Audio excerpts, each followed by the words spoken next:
من الشيطان الرجيم بسم الله الرحمن الرحيم إنما يعمر مساجد الله من آمن بالله واليوم الآخر وأقام الصلاة وآتى الزكاة ولم يخش إلا الله فعسى أولئك أن يكونوا من المهتدين صدق الله مولانا العظيم. ہاں، اللہ کی مسجدوں کو آباد کرنا ان لوگوں کا کام ہے جو اللہ پر قیامت کے دن پر ایمان لاویں اور نماز کی پابندی کریں اور زکوٰۃ دیں اور بجز اللہ کے کسی سے نہ ڈریں. سے ایسے لوگوں کی نسبت توقع یعنی وعدہ ہے کہ اپنے مقصود تک پہنچ جائیں گے. مسجد اور مسجد کے متعلق کچھ ضروری باتیں آج انشاءاللہ ہم سنیں گے. مقصد یہ ہے، آپ حضرات ہم سے زیادہ جانتے ہیں کہ آج دسمبر کی 6 تاریخ ہے اور ہم سب کو معلوم ہے کہ آج کا یہ دن ہمارے بزرگوں نے بلیک ڈے اس کو کہا ہے، کالا دن. وجہ اس کی کہ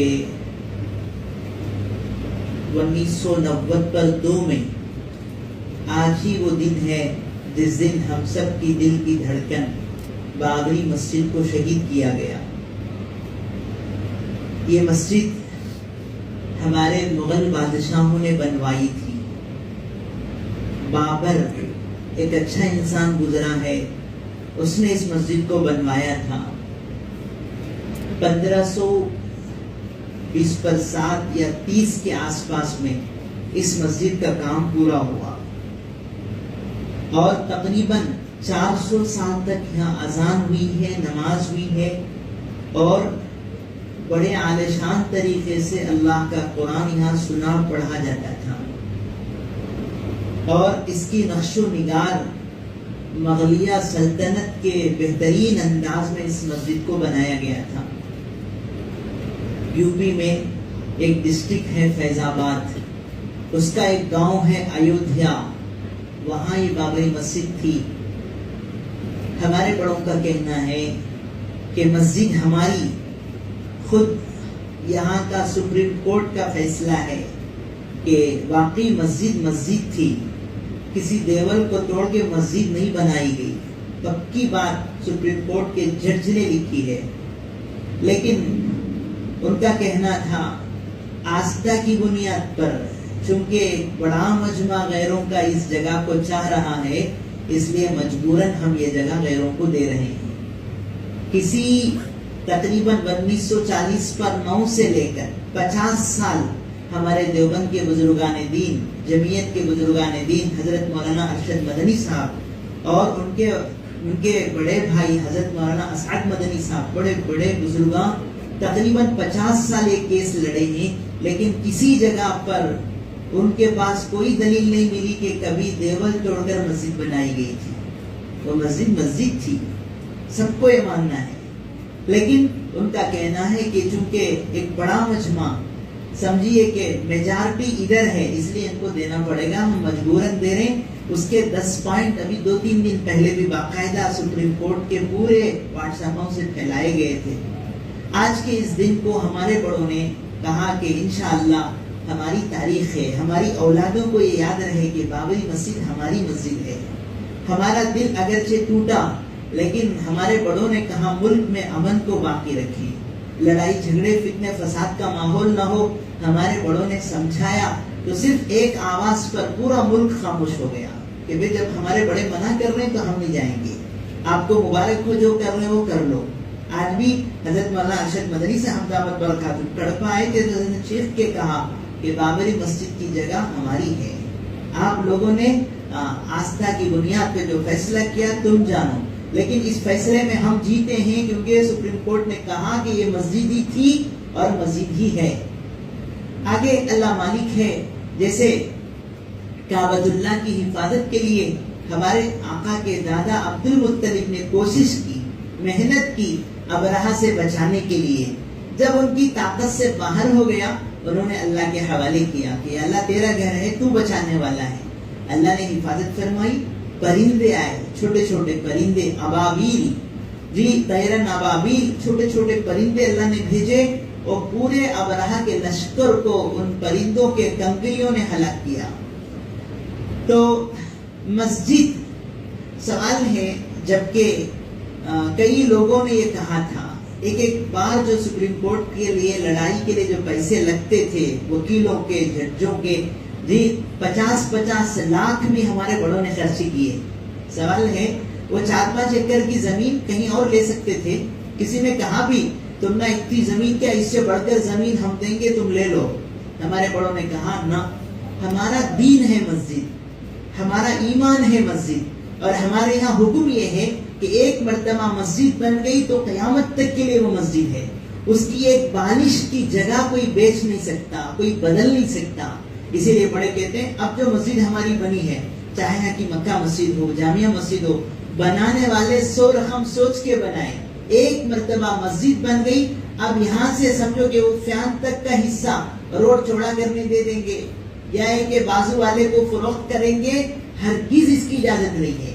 قیامت تک مسجد کا فیصلہ ہو جائے گا ایک مرتبہ مسجد شرعی بنانے کے بعد. اسی لیے ہمارے بزرگوں نے کہا ہماری انتھک کوشش جان مال لگا کے جب تک ہم بچا سکتے ہیں مسجد کو بچائیں گے. جب ہمارے بس سے باہر ہو جائے ہم اللہ کے حوالے کریں گے کہ اللہ تیری زمین ہے، تیرا آسمان ہے، ہمیں جو محنت کرنا تھا ہم کیے ہیں، تیرے گھر تیرے حوالے ہیں. بالکل ہمارے بڑوں نے ایسا ہی کیا، آخر تک انہوں نے کوشش کی. تقریباً 2019 میں آخر میں یہ فیصلہ ہوا کہ یہ انہی کو جگہ دی جائے گی جن لوگوں نے اس کے لیے جو کچھ کیا وہ ہمارے سامنے ہے، روزانہ وہ باتیں آتی تھی. اب سوال ہے کہ ہم مسجدوں کے سلسلے میں ہمارے سامنے کچھ باتیں آئیں. دیکھیں مسجد کے معنی ہیں سجدہ کرنے کی جگہ. کیا معنی ہے؟ سجدہ کرنے کی جگہ. یہاں نماز پوری پڑھتے ہیں لیکن پوری نماز میں نماز کی جان ہے سجدہ، نماز کی روح ہے سجدہ.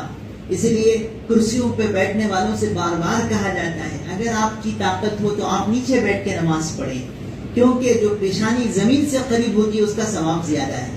جن کو پیروں میں راڈ ڈال دیے گئے ہوں ان کا استنجا، بیت الخلا، کھانا سب کرسی پر ہو، وہ کہیں بھی نیچے نہ بیٹھتے ہوں تو پھر ان کو اجازت ہے کرسی پر بیٹھنے کی. جو ساتھی نیچے بیٹھ سکتے ہیں نیچے بیٹھ کر پڑھنے کا ثواب ہی زیادہ ہے، کیونکہ زمین سے پیشانی جتنی قریب ہوگی اتنی نیکیاں ملے گی. سجدہ نماز کی جان ہے. سب سے پہلے ہم دعا کریں اللہ موت تک ہمیں سجدے والی نماز نصیب فرمائے. بہت ڈر لگتا ہے، اللہ تھوڑی سی عمر ہوتی ہے جب تکلیفیں شروع ہو جا رہی ہیں. ہمارے بڑوں کو 80 سال میں جو تکلیف تھی آج ہمیں 40 سال میں آ جا رہی ہے کیونکہ ہماری غذائیں ویسے ہیں. اللہ ہمیں معاف فرمائے. اللہ صحت کے ساتھ آخری وقت تک اللہ سجدے کی نماز نصیب فرمائے. اللہ سے مانگنا چاہیے. تو سجدہ نماز کی اصل ہے اور جس جگہ پہ نماز ہو اس جگہ کو کہتے ہیں مسجد، سجدہ کرنے کی جگہ. جیسے مشرق کسے بولتے ہیں؟ سورج نکلنے کی جگہ. مغرب سورج ڈوبنے کی جگہ. ایسے ہی مسجد سجدہ کرنے کی جگہ. علماء نے لکھا ہے کہ اس امت میں سب سے پہلے مسجد کا لفظ بولا گیا ہے. حضرت آدم سے لے کے عیسیٰ علیہ السلام تک ایسے نماز پڑھنے کی جو جگہ ہوتی تھی اس کو کہتے تھے معبد. معبد کے مطلب ہے عبادت کی جگہ. اس امت کے لیے مسجد کا لفظ خاص طور پہ دیا گیا ہے. ہماری امت کے لیے قرآن میں کئی جگہ پر المسجد المسجد انما یعمر مساجد اللہ ان المساجد للہ، جی اس طرح کے لفظ مساجد اور مسجد کا لفظ ہمارے لیے آیا ہے. تو سجدہ کرنے کی جگہ مسجد ہوتی ہے. سوال ہے کہ سب سے پہلی مسجد دنیا کی کون سی ہے؟ ماشاءاللہ سب جانتے ہیں، بتائیے کون سی مسجد ہے؟ بیت اللہ، کعبہ. کعبہ شریف دنیا کی سب سے پہلے بلکہ علماء نے یہاں تک لکھا ہے زمین آسمان بننے سے پہلے کعبہ بنا ہے. پورا یہ حصہ پانی سے بھرا ہوا تھا، اس پر ایک موٹا حصہ پانی کا ابھرا ہوا. جی پانی کا ایک موٹا ابھرا، پانی کے اوپر ایک گڈک کا. کہتے ہیں کہ وہی جگہ کعبۃ اللہ تھی. کعب کہتے ہیں عربی میں اصل میں ٹخنا. وضو میں پاؤں کہاں تک دھونا ہے؟ ٹخنوں تک دھونا ہے. ٹخنا کس کو بولتے ہیں؟